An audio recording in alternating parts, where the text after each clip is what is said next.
गई और सोनिया बाहर आकर देखी तो बाहर घोर अंधकार छाया हुआ था, बारिश आने वाली थी। तब सोनिया खिड़की पर जाकर बोली, खिड़की पर जाकर अपने दोस्तों से बोली, क्या कर रहे हो, यहाँ शोर क्यों मचा रहे हो?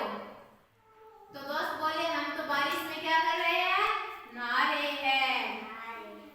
तो सोनिया भी अंदर आ गई और अपने आंगन में सोनिया भी क्या करने लगी, बारिश में नहाने लगी और उसके साथ उसकी मम्मी भी साथ में नहाने लगी। और वर्षा ऋतु से वो बहुत खुश थी और बारिश आने से भी बहुत ज्यादा खुश थी। वर्षा ऋतु आती है तो हमारे गर्मी चली जाती है और ठंड आ जाती है। बारिश के मौसम में ठंड नहीं होती क्या? गर्मी चली जाती है, ठंड हो जाती है। और अब आपको बताए ग्रीष्म ऋतु, ग्रीष्म ऋतु कब आती है? अप्रैल के महीने में। ग्रीष्म ऋतु कब आती है?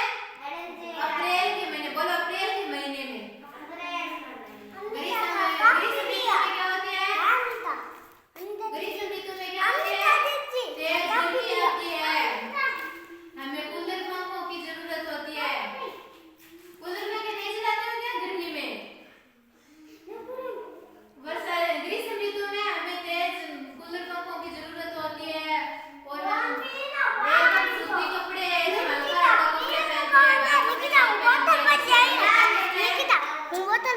पहनते हैं, जिससे हमें आरामदायक